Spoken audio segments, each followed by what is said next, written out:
And now, Hearts of Iron 4, news from the front. Now here's your speaker, Don Lind, Game Director for Hearts of Iron.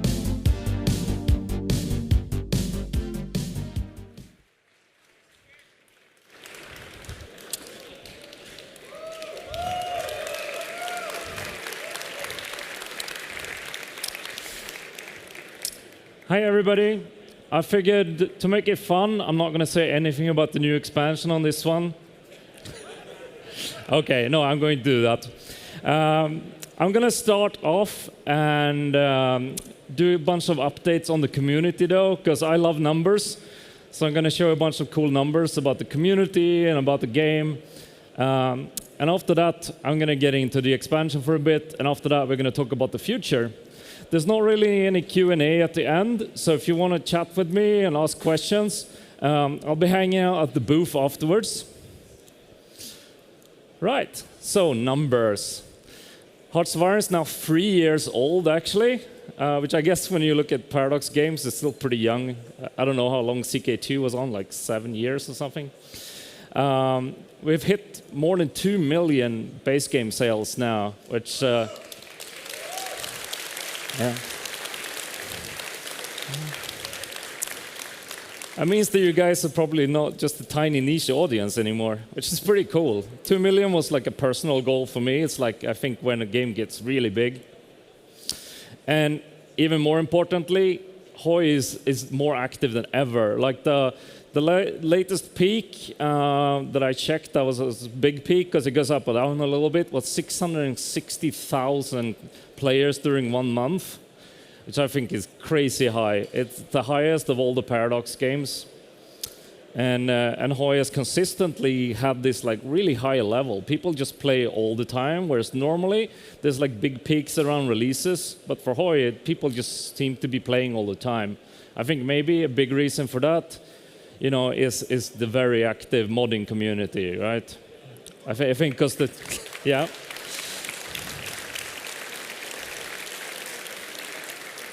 And I'm going to get into the modding community stuff soon for you guys. But yeah, I think so, because, you know, we release content, but while we're making new content, it's going to be cool modding content.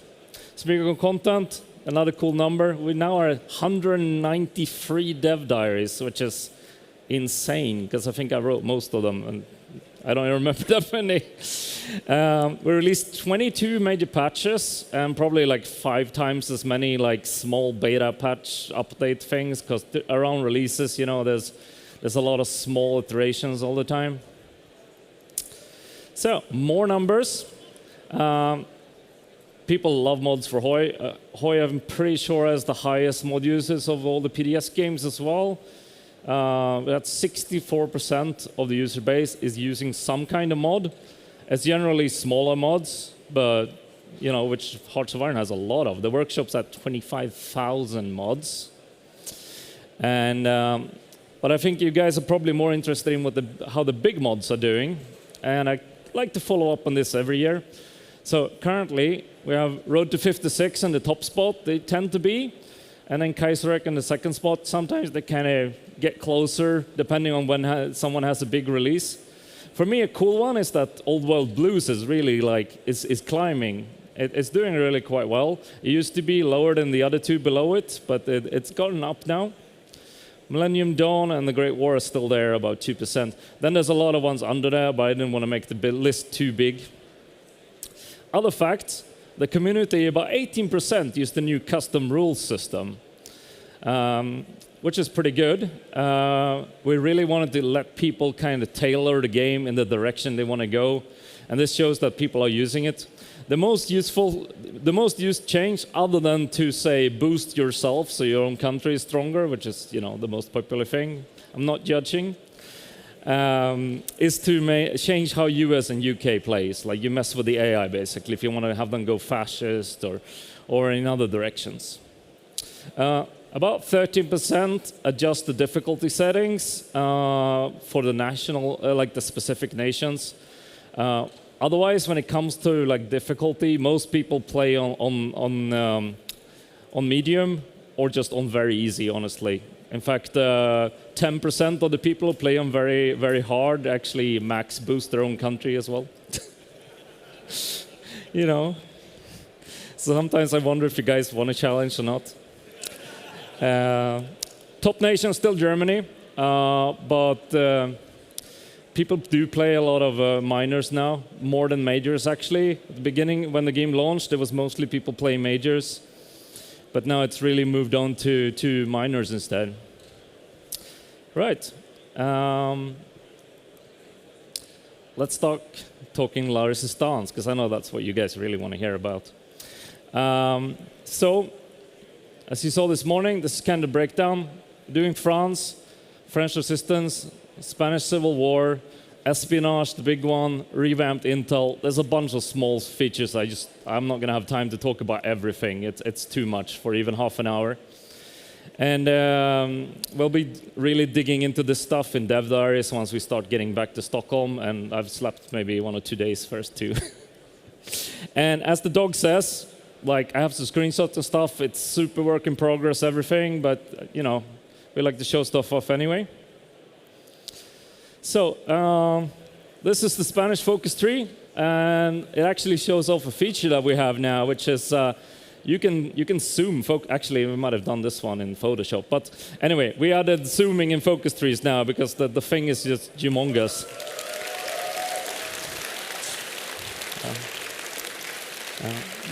We've been thinking about other ways as well to improve navigation of trees because it's becoming more and more important. But this, for me, is like step number 1, the most important one, really. So Spain comes with, and also France. And France actually also gets more than 1 tree, technically, because you start off with a really big one. There's a separate one for Free France. There's a separate one for Vichy France. I think people are going to find it really interesting to play them now as we pit them together against each other. But I'm not going to dig too much into the countries now, because I guess you guys have read all our dev diaries already. If not, you can go back and do that.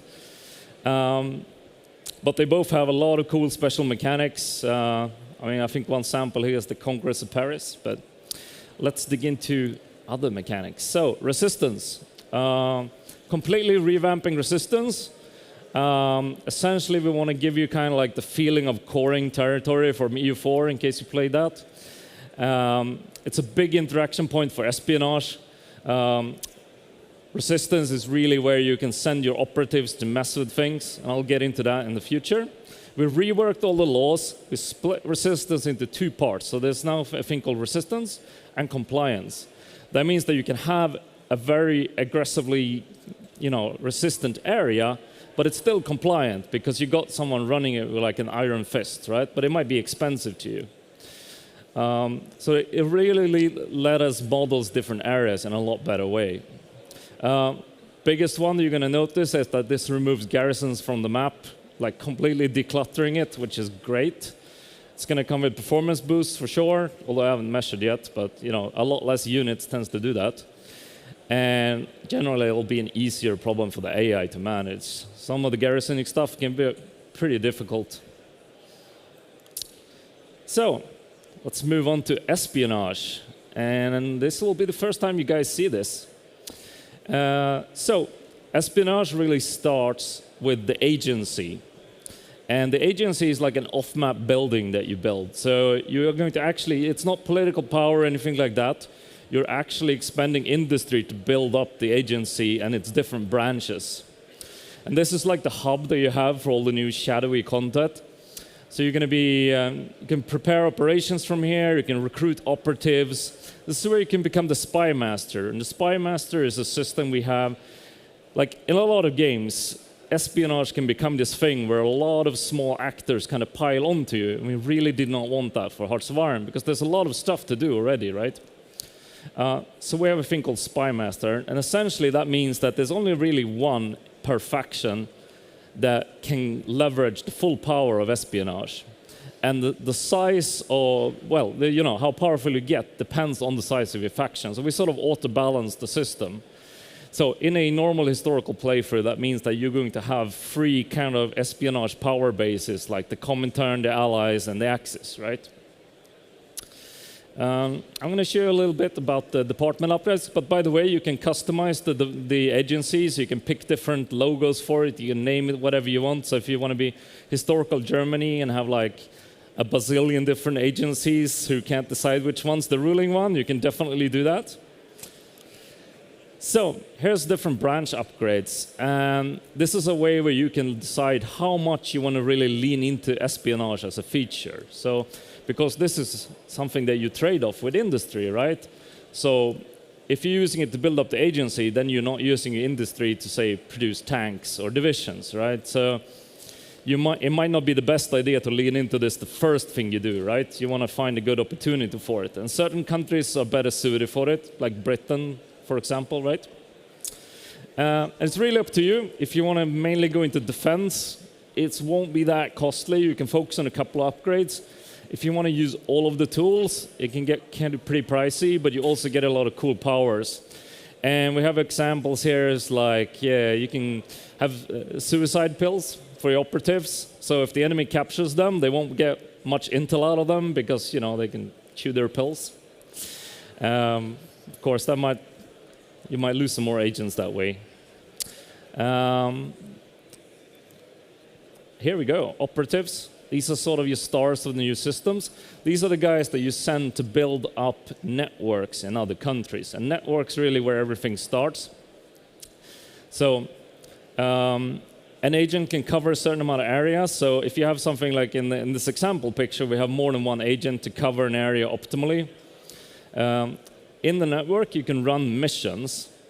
And missions are a lot like when you can see at the bottom here, it's a lot like when you have orders for your armies, right? You give them an area on the map to do something specific. Examples here can be, you can do propaganda, you can do things like steer trade, so you can get your agent to schmooze up to the enemy, or the neutral ambassador, so to say like, you know, we need 20% more tungsten from you, Portugal, as an example.